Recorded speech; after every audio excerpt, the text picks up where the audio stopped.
बिल्कुल, ये बात सही है कि हमने पिछले कुछ महीनों से नवंबर और दिसंबर महीने में जो स्ट्रोक्स की इंसिडेंस है, केसेस काफ़ी ज़्यादा देखे हैं।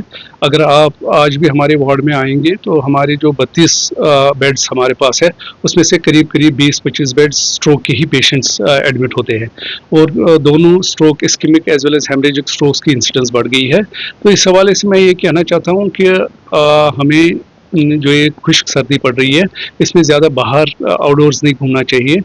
थोड़ा कपड़ों का, जब भी हम आउटडोर्स निकलेंगे तो गर्म कपड़े का यूज़ करनी चाहिए, थोड़ी एक्सरसाइज करनी चाहिए, पानी का ज़्यादा से ज़्यादा इस्तेमाल करना चाहिए, फ्रूट्स एंड वेजिटेबल्स का ज़्यादा इस्तेमाल करना चाहिए, क्योंकि हम देखते हैं कि हम आजकल घरों में बैठ के पानी कम पीते हैं, साल्ट टी हम ज़्यादा यूज़ करते हैं, तो इससे जो वैसे भी सर्दियों के महीने में जो है वेजो कंस्ट्रक्शन ज़्यादा होती है। वेजो कंस्ट्रक्शन मतलब है जो हमारी पेरिफेरल नसें होती है, वो कंस्ट्रक्ट होती है, जिससे ब्लड प्रेशर शूट अप हो सकता है। तो अगर ब्लड प्रेशर शूट अप हो जाए, हम पानी का वैसे ही इस्तेमाल कम कर लें, तो इससे हमारे ब्लड की थिकनिंग हो सकती है, तो जिससे हमारे वेसल्स में क्लॉट बन सकते हैं। तो अगर किसी को भी जो हाइपरटेंसिव का मरीज़ है या ब्लड प्रेशर, ये शुगर का मरीज़ है, एक तो अपनी दवाइयों के साथ-साथ इन चीज़ों का ख़्याल रखना है कि हम ज़्यादा से ज़्यादा पानी का इस्तेमाल कर लें, थोड़े फ्रूट्स, डायबिटिक पेशेंट्स में जो फ्रूट्स अलाउड है वही फ्रूट्स उनको यूज़ कर लें। हाइपरटेंसिव पेशेंट्स के लिए तो वो तो कोई भी फ्रूट खा सकते हैं, थोड़ी सी हल्की सी एक्सरसाइज कर लें। तो ये सारी चीज़ें, छोटी-छोटी चीज़ें अगर हम कर लेंगे तो इस महीने में हमारी जो ये कार्डियक रिस्क ज़्यादा रहती है या हार्ट स्ट्रोक, ब्रेन स्ट्रोक्स की रिस्क ज़्यादा रहती है, तो इंशाल्लाह वो डेफिनेटली कम आ सकती है। डेटा जो अभी शेयर किया था आपने नवंबर दिसंबर में क्या था और उससे पहले क्या था? देखिए, अगर हम देखेंगे हमारे पास मई, जून, जुलाई में करीब-करीब 150 पेशेंट्स स्ट्रोक के एडमिट हुए हैं, जिसमें से 36% हेमरेजिक स्ट्रोक्स थे, 17% इस्केमिक और कुछ सबअरेक्नोइड हेमरेज के स्ट्रोक्स थे। लेकिन अगर हम देखेंगे खाली नवंबर और दिसंबर में हमारे पास करीब-करीब 60 पेशेंट्स नवंबर में आए और 87 पेशेंट्स हमारे दिसंबर में।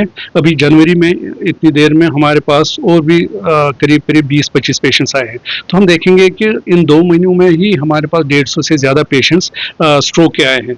इन एडिशन अगर हम देखेंगे लो टेम्परेचर ग्रुप और नॉन लो टेम्परेचर ग्रुप में हमने कुछ स्टडीज़ की है, तो बीपी जो है, ब्लड प्रेशर, हमने देखा कि करीब-करीब सिस्टोलिक ब्लड प्रेशर 155 उन पेशेंट्स में था ड्यूरिंग विंटर सीजन, जिन पेशेंट्स में नॉन लो टेम्परेचर ग्रुप में करीब-करीब 135 सिस्टोलिक ब्लड प्रेशर रहता था। तो इन एडिशन एक हमारा एक NIHS स्कोरिंग होती है, जो हम स्ट्रोक पेशेंट्स को करते हैं। जब हमारे पास स्ट्रोक पेशेंट आते हैं तो look for the severity of the stroke. तो ये NIHS जो स्कोर था, ये भी वर्स था इन पेशेंट्स में जो आजकल विंटर्स में आते हैं। मीनिंग देयर बाय एक तो इनकी इंसिडेंस स्ट्रोक्स की बढ़ जाती है और सीवियरिटी भी बढ़ जाती है। तो अगर हमारे पास हेमरेजिक स्ट्रोक आते हैं, वो भी बहुत बड़ी-बड़ी हेमरेज करके आते हैं। इन एडिशन रेनफॉल डेटा भी है। तो इवन जापान में एक स्टडी हुई थी जहाँ पर उन्होंने देखा कि सर्दियों में जब रेनफॉल कम होता है तो स्ट्रोक्स की इंसिडेंस बढ़ती है, बिकॉज अगेन डिहाइड्रेशन या बाकी इसमें जो लोग कम एक्सरसाइज करते हैं, कम पानी पीते हैं, तो उसकी वजह से ब्लड थिकनिंग ज़्यादा हो जाती है और विस्कोसिटी ब्लड की बढ़ जाती है, उससे स्ट्रोक्स हो सकते हैं।